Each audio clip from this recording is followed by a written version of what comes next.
Kind of what was your message there to the team afterwards? Well, your entire life is going to be rough. It's going to be like a boxing match, and my challenge to them is this is just one round. Always get up. Always keep fighting. I believe that there is a reason that this happened, and I think we need to remember it. We need to evaluate it and use it to improve. So there's a lot of life lessons here on this field today, and we can be better people, better players if we use it how we should. Despite the loss, 12-1, just kind of what did this season mean to you? It was phenomenal. I remember at the beginning of the year, just everybody was like, "Oh no, what are y'all going to do? You lost your quarterback, you lost all your seniors." I think we did all right. It didn't end how we wanted it to, but we made a run, and I think every football player that we have is better now than day one. So. What did the senior class mean to you?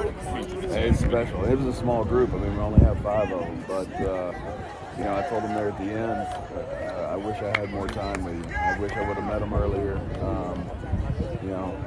Just a little bit more time, and maybe it could have been different. But either way, I'm proud of them, and they've been great leaders. So.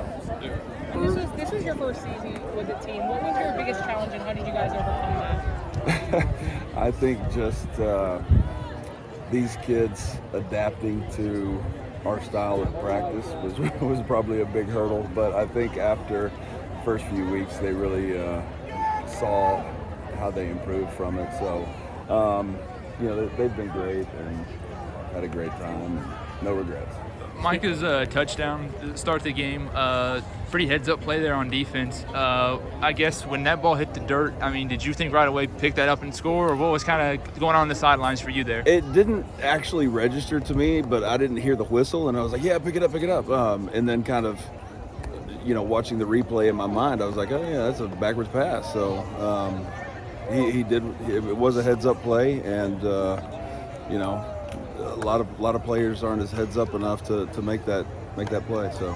Speaking of the fire, your team, Hudson rolled his ankle, looked like in the third quarter, but kept going, finished the game. Yeah. He talks about his toughness in the way, even though visibly was injured, he wasn't leaving the game. No, and that's an attitude that I'm proud of. That's an attitude that I think everybody that steps on the field ought to have. And I think whether it's HUD or anybody else out there on the field, that they would have done the same thing. What specifically about Dallas First Baptist kind of gave you a problem tonight? Well, you can tell they're athletic. They've got an outstanding receiving core. They got a lot of athletes. They're really difficult to contain. We did what we could. They just probably, in all honesty, had a little bit more speed than we did, and at the end of the day, it showed. So. This is the second time this is happening to this team for many of these players, Coach. What do you have to say to those juniors, to those sophomores who saw this happen last year? Like I said earlier, there's always a lesson to be learned.